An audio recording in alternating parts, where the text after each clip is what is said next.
Middle east में छिड़े युद्ध के बीच अमेरिका के राष्ट्रपति डोनाल्ड ट्रंप ने एक बड़ी घोषणा की है। ट्रंप ने टेक्सास में ऑयल रिफाइनरी लगाने का ऐलान किया है। उन्होंने बताया कि अमेरिका फर्स्ट रिफाइनिंग ये नई रिफाइनरी लगाने जा रहा है। इसे लेकर उन्होंने ये दावा भी किया कि अमेरिका की इस नई रिफाइनरी में मुकेश अंबानी की कंपनी रिलायंस इंडस्ट्रीज भी निवेश करेगी। डोनाल्ड ट्रंप ने मिडिल ईस्ट तनाव के बीच अमेरिकी एनर्जी सेक्टर के लिए इस नई शुरुआत को एक ऐतिहासिक कदम बताया है। उनकी ओर से यह घोषणा ऐसे वक्त पर की गई है जब ईरान के साथ इजराइल और अमेरिका युद्ध लड़ रहे हैं और ईरान खाड़ी के उन तमाम देशों को चुन चुनकर निशाना बना रहा है जहां जहां पर भी अमेरिकी सैन्य बेस मौजूद हैं। ईरान ने स्ट्रेट ऑफ हॉर्मुज को भी बंद करने की कोशिश की, जहां से दुनिया के लगभग 20% कच्चे तेल की सप्लाई होती है, जबकि सऊदी अरब की तेल रिफाइनरी पर भी हमले की कोशिश की गई थी, जिससे डरे सऊदी अरब, कतर और कुवैत ने तेल के प्रोडक्शन में कमी कर दी है, जिससे तेल की कीमतें $69 प्रति बैरल से बढ़ते बढ़ते $120 प्रति बैरल तक पहुंच गई थी। हालांकि डोनाल्ड ट्रंप ने ईरान के ऐसे हमलों और स्ट्रेट ऑफ हॉर्मुज को बाधित करने की उनकी कोशिशों पर उसे ये धमकी दी है कि अगर उसने ऐसा किया तो ईरान पर 20 गुना ज्यादा तेजी से हमले किए जाएंगे। कच्चे तेल की किल्लत बढ़ने लगी है। ऐसे में अब अमेरिकी राष्ट्रपति ने एक बड़ी घोषणा से सबको चौंका दिया है। उन्होंने कहा कि अमेरिका एक नई ऑयल रिफाइनरी लगाने जा रहा है, जिसमें भारत की रिलायंस इंडस्ट्रीज भी एक बहुत बड़ा इन्वेस्टमेंट करेगी। इससे उत्साहित होकर ट्रंप ने एक पोस्ट भी किया, जिसमें वे लिखते हैं कि अमेरिका फिर से असली एनर्जी वर्चस्व की ओर लौट रहा है। आज मुझे ये ऐलान करते हुए गर्व हो रहा है कि अमेरिका फर्स्ट रिफाइनिंग टेक्सास के ब्राउन्सविले में रिफाइनरी खोल रही है, जो पिछले 50 सालों में खुलने वाली पहली नई रिफाइनरी होगी। आगे वे लिखते हैं कि मैं भारत में हमारे साझेदारों और वहां की सबसे बड़ी निजी ऊर्जा कंपनी रिलायंस इंडस्ट्रीज को इस बड़े निवेश के लिए धन्यवाद देता हूं। ट्रंप के इस ऐलान को अंतर्राष्ट्रीय तेल मार्केट में सप्लाई सुनिश्चित करने की अमेरिकी कोशिशों से जोड़कर देखा जा रहा है। इससे पहले अमेरिका ने भारत को रूस से तेल खरीदने के लिए 30 दिन की छूट भी दी थी।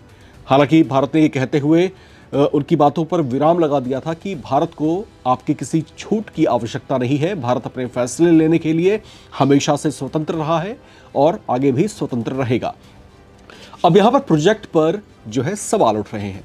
सवाल ये कि डोनाल्ड ट्रंप ने रिफाइनरी लगाने का ऐलान किया है, लेकिन रिलायंस इंडस्ट्रीज की ओर से इस पर अभी कोई प्रतिक्रिया या फिर कोई बयान क्यों नहीं आया, ये बड़ा सवाल है।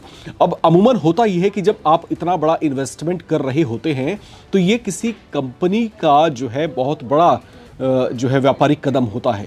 तो ऐसी स्थिति में वो इसकी जो है न सिर्फ घोषणा करती है, बल्कि इसके पीछे के अपने मंतव्यों, उसकी वजहों, उसके टारगेट्स को भी कई बार साझा करती है। लेकिन डोनाल्ड ट्रंप ने जिस तरीके से उत्साहित होकर के यहाँ पर रिलायंस इंडस्ट्रीज का नाम लिया है कि रिलायंस इंडस्ट्रीज जो है इसमें इन्वेस्टमेंट करने जा रही है, और उनकी घोषणा होने के बाद भी जो है रिलायंस इंडस्ट्री साइलेंट है। अब दो तरह की बातें हैं यहाँ पर कि या तो रिलायंस इंडस्ट्री जो है इस पर इन्वेस्टमेंट कर रही है या फिर नहीं कर रही है, लेकिन दोनों ही स्थितियों पर रिलायंस की चुप्पी जो है सवाल खड़े कर रही है। इन तमाम मुद्दों के ऊपर जो है एनर्जी सेक्टर के जो विशेषज्ञ हैं, नरेंद्र तनेजा, उनका भी एक बयान आया। उन्होंने कहा कि ट्रंप के बयान पर इतनी जल्दी कुछ भी कह पाना जो है जल्दबाजी हो सकती है। इतना ही नहीं, यहाँ पर जो है दुनिया भर के कुछ और भी जो अर्थशास्त्री हैं या विशेषज्ञ हैं, उनकी भी प्रतिक्रियाएं आ रही हैं। इस पर जो है शरद कोहली, जो कि भारत के जाने माने अर्थशास्त्री हैं, उनकी तरफ से भी प्रतिक्रिया आई। उन्होंने कहा कि डोनाल्ड ट्रंप जो है कई बार उत्साहित होकर के इस तरह के बड़े बयान दे दिया करते हैं, तो ऐसे में ये आवश्यक नहीं है। और ये भी सुझाव उन्होंने दिया कि उनकी बातों पर जो है एकदम से विश्वास नहीं कर लेना चाहिए। देखिए, अब डोनाल्ड ट्रंप की बातें या फिर उनकी जो अपनी गुडविल है वो किस तरीके से सवालों और संदेह के दायरे में रही हैं। खैर, कुछ भी साफ नहीं है। निवेश कहां से आएगा? अगर ये कोई जॉइंट वेंचर है तो इसमें ज़्यादा हिस्सेदारी जो है किसकी होगी? रिलायंस की होगी या फिर किसी अमेरिकी कंपनी की होगी? अगर इसमें रिलायंस का निवेश ज़्यादा होगा तो उस निवेश के लिए पैसों का इंतज़ाम कहाँ से होगा? क्या रिलायंस जो है किसी अमेरिकी बैंक से जो है पैसे उधार लेने वाली है या फिर अपने निजी कोष से इसमें इन्वेस्टमेंट करने वाली है? तो ये तमाम बातें भी अभी सवालों के घेरे में हैं। हालांकि विशेषज्ञों ने एक बड़ा सवाल यह भी उठाया है कि ट्रंप अमेरिका के जिस गल्फ कोस्ट पर रिफाइनरी लगाने की बात कह रहे हैं, वहां पहले से ही अमेरिका की 10 बड़ी रिफाइनरीज में से 8 मौजूद है। ऐसे में क्या इस जगह पर 9वीं रिफाइनरी लगाने की जरूरत है? यह एक बड़ा सवाल है। अब सवाल यह इसलिए उठ रहा है क्योंकि अमेरिका जो ऑयल का प्रोडक्शन करता है, जो कच्चे तेल का प्रोडक्शन करता है, वो अपनी घरेलू ज़रूरतों के अलावा उसके एक्सपोर्ट के लिए भी पिछले 50 सालों से काफ़ी सफिशिएंट माना जा रहा है। अब डोनाल्ड ट्रंप ने एक बात हाईलाइट की है, वो ये की है कि पिछले 50 सालों में जो है ये पहला नया जो है ऑयल रिफाइनरी अमेरिका का होगा जिसका सेटअप अब आगे शुरू किया जाएगा, जैसा उन्होंने दावा किया है। लेकिन क्या वाकई इसकी ज़रूरत है इस समय? इस पर जो है कई बुद्धिजीवी सवाल खड़े कर रहे हैं।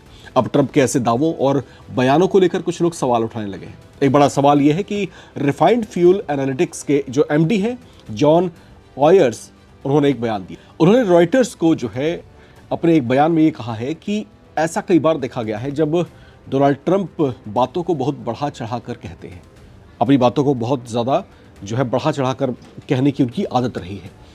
अब उनके अपने देश में उन्हीं के क्रिटिक्स हैं जो इस तरह की बातें कर रहे हैं, उनकी आलोचना कर रहे हैं। दूसरी बात यह कि अगर डोनाल्ड ट्रंप की मंशा यही है कि जिस तरीके से खाड़ी में वो युद्ध में न चाहते हुए भी उलझ चुका है और ऐसा लग रहा है कि इतनी आसानी से और इतनी जल्दी उस युद्ध से इसका पीछा नहीं छूटेगा और इसकी वजह से अमेरिका को जो आर्थिक चोट खानी पड़ रही है, तो इस पर जो है अमेरिका के भीतर ही उनकी जम करके आलोचना होनी शुरू हो चुकी है। अमेरिका के लोग, अमेरिका के जो बुद्धिजीवी हैं, ये सवाल खड़े कर रहे हैं कि मिडिल ईस्ट की जंग में अमेरिका आखिर कूदा क्यों? वहाँ पर उसका कोई प्रत्यक्ष हित तो था नहीं। ईरान का जो मसला चल रहा था वो चल रहा था इजराइल के साथ में, तो ऐसे में अमेरिका को अगुवा बनने की क्या ज़रूरत थी? तो इस तरह के सवाल जो है खड़े किए जा रहे हैं।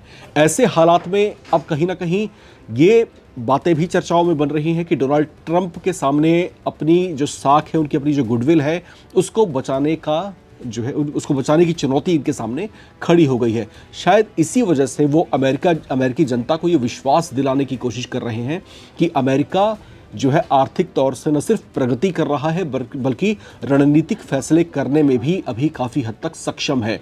अब यहाँ पर जिस तरीके से उन्होंने नई ऑयल रिफाइनरी को लेकर के घोषणा कर दी है, इसको लेकर के कोई सिर पैर अभी फिलहाल नज़र नहीं आ रहा और न ही इसमें जो मेजर इन्वेस्टमेंट करने वाली जो कंपनी है, जैसा कि डोनाल्ड ट्रंप ने नाम भी लिया है रिलायंस का, तो रिलायंस की तरफ से भी फिलहाल इस पर चुप्पी है। तो ऐसे में होने क्या वाला है, ये एक बड़ा सवाल है। आप इस पूरे घटनाक्रम पर क्या सोचते हैं? आपकी अपनी राय क्या है? लिखकर कमेंट बॉक्स में ज़रूर शेयर करें। देखते रहें नवभारत टाइम्स।